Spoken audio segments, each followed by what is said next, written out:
पंडित जयदेव एक बड़े अच्छे संत हुए हैं। एक राजा उन पर बहुत भक्ति रखता था और उनका सब प्रबंध अपनी तरफ से ही किया करता था। वे ब्राह्मण देवता त्यागी थे और गृहस्थ होते हुए भी मेरे को कुछ मिल जाए, कोई धन दे दे, ऐसा चाहते नहीं थे। उनकी स्त्री भी बड़ी विलक्षण पतिव्रता थी, क्योंकि उनका विवाह भगवान ने कराया था। वे विवाह करना नहीं चाहते थे। एक दिन की बात है, राजा ने उनको बहुत सा धन दिया, लाखों रुपयों के रत्न दिए। उनको लेकर वे वहाँ से रवाना हुए और घर की तरफ चले। रास्ते में जंगल था। डाकुओं को इस बात का पता लग गया। उन्होंने जंगल में जयदेव को घेर लिया और उनके पास जो धन था वह सब छीन लिया। डाकुओं के मन में आया कि यह राजा का गुरु है, कहीं जीता रह जाएगा तो हमारे को पकड़वा देगा। इस कारण उन्होंने जयदेव के दोनों हाथ काट लिए और उनको एक सूखे हुए कुएं में गिरा दिया। जयदेव कुएं के भीतर पड़े रहे। 1-2 दिन में राजा जंगल में आया। उसके आदमियों ने पानी लेने के लिए कुएं में जैसे ही लोटा डाला तो कुएं में से बोले कि भाई ध्यान रखना, मेरे को लग न जाए, इसमें जल नहीं है, क्या करते हो। उन लोगों ने आवाज़ सुनी तो बोले कि यह आवाज़ तो पंडित जी की है, पंडित जी यहाँ कैसे आए। उन्होंने राजा को कहा कि महाराज, पंडित जी तो कुएं में से बोल रहे हैं। राजा वहाँ गए, रस्सा डालकर उनको कुएं में से निकाला तो देखा कि उनके दोनों हाथ कटे हुए हैं। उनसे पूछा गया कि यह कैसे हुआ, तो वो बोले कि भाई देखो, जैसा हमारा प्रारब्ध था वैसा हो गया। उनसे बहुत कहा गया कि बताओ तो सही, कौन है, कैसा है, लेकिन उन्होंने कुछ नहीं बताया। यही कहा कि हमारे कर्मों का फल है। राजा उनको घर पर ले गए, उनकी मरहम पट्टी की, इलाज किया और खिलाने पिलाने आदि सब तरह से उनकी सेवा की। एक दिन की बात है, जिन्होंने जयदेव के हाथ काटे थे वे चारों डाकू साधु के वेश में कहीं जा रहे थे। उनको राजा ने भी देखा और जयदेव ने भी। जयदेव ने उनको पहचान लिया कि ये वही डाकू हैं। उन्होंने राजा से कहा कि देखो राजन, तुम धन लेने के लिए बहुत आग्रह किया करते हो, अगर धन देना हो तो वे जो चारों जा रहे हैं वे मेरे मित्र हैं, उनको धन दे दो। मेरे को धन दो या मेरे मित्रों को दो, एक ही बात है।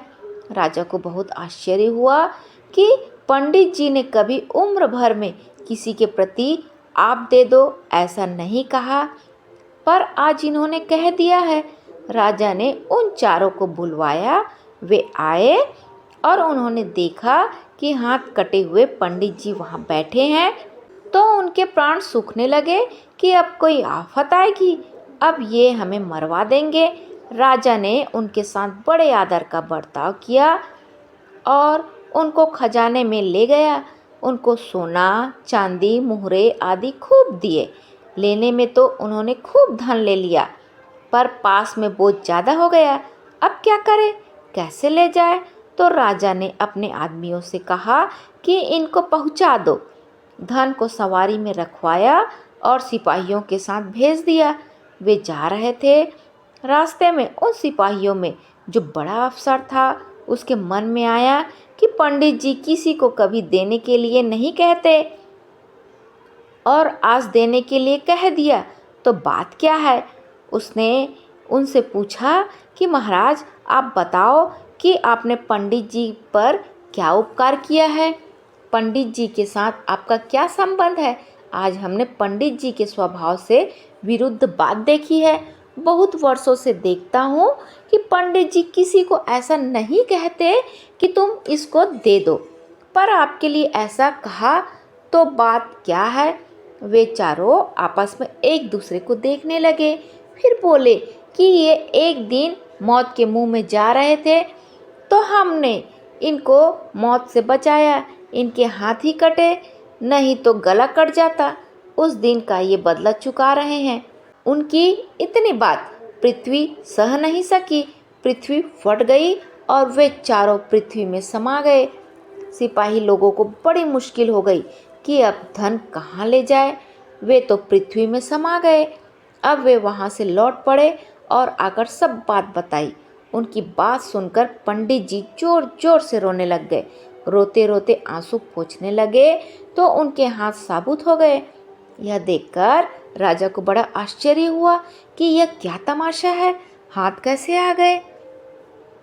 राजा ने सोचा कि वे इनके कोई घनिष्ठ मित्र थे, इसलिए उनके मरने से पंडित जी रोते हैं। उनसे पूछा कि महाराज बताओ तो सही, बात क्या है। हमारे को तो आप उपदेश देते हैं कि शोक नहीं करना चाहिए, चिंता नहीं करनी चाहिए, फिर मित्रों का नाश होने से आप क्यों रोते हैं, शोक क्यों करते हैं। तो वो बोले कि ये जो 4 आदमी थे, इन्होंने ही मेरे से धन छीन लिया और हाथ काट दिए। राजा ने बड़ा आश्चर्य किया और कहा कि महाराज, हाथ काटने वाले को आपने मित्र कैसे कहा। जयदेव बोले कि देखो राजन, एक जबान से उपदेश देता है और एक क्रिया से उपदेश देता है। क्रिया से उपदेश देने वाला ऊंचा होता है। मैंने जिन हाथों से आपसे धन लिया, रत्न लिए, वे हाथ काट देने चाहिए। यह काम उन्होंने कर दिया और धन भी ले गए। अतः उन्होंने मेरा उपकार किया, मेरे पर कृपा की, जिससे मेरा पाप कट गया, इसलिए वे मेरे मित्र हुए। रोया मैं इस बात के लिए कि लोग मेरे को संत कहते हैं, अच्छा पुरुष कहते हैं, पंडित कहते हैं, धर्मात्मा कहते हैं, और मेरे कारण से उन बेचारों के प्राण चले गए। इस कारण मैंने भगवान से रो करके प्रार्थना की कि हे नाथ, मेरे को लोग अच्छा आदमी कहते हैं तो बड़ी गलती करते हैं। मेरे कारण से आज 4 आदमी मर गए तो मैं अच्छा कैसे हुआ, मैं बड़ा दुष्ट हूँ। हे नाथ, मेरा कसूर माफ़ करो। अब मैं क्या करूँ, मेरे हाथ की बात कुछ रही नहीं, प्रार्थना के सिवा और मैं क्या कर सकता हूँ। राजा को बड़ा आश्चर्य हुआ और बोला कि महाराज, आप अपने को अपराधी मानते हो कि 4 आदमी मेरे कारण मर गए, तो फिर आपके हाथ कैसे आ गए। वे बोले कि भगवान अपने जन के अपराधों को, पापों को और गुणों को देखते ही नहीं, उन्होंने कृपा की तो हाथ आ गए।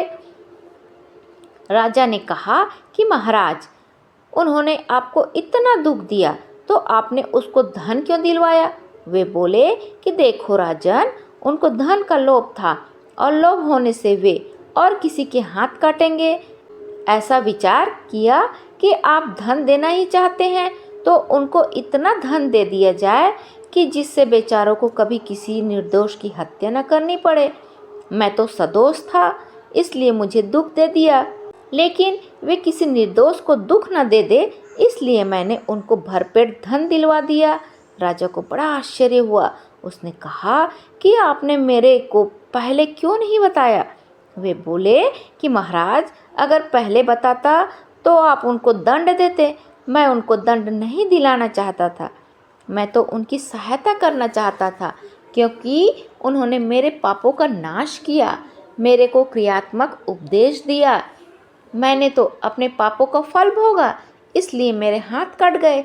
नहीं तो भगवान के दरबार में भगवान के रहते हुए किसी को अनुचित दंड दे सकता है? कोई नहीं दे सकता। यह तो उनका उपकार है कि मेरे पापों का फल भुगताकर मेरे को शुद्ध कर दिया। इस कथा से यह सिद्ध होता है कि सुख या दुख को देने वाला कोई दूसरा नहीं है, कोई दूसरा सुख दुख देता है, यह समझना कुबुद्धि है। दुख तो हमारे प्रारब्ध से मिलता है, पर उसमें कोई निमित्त बन जाता है तो उस पर दया आनी चाहिए कि बेचारा मुफ्त में ही पाप का भागी बन गया।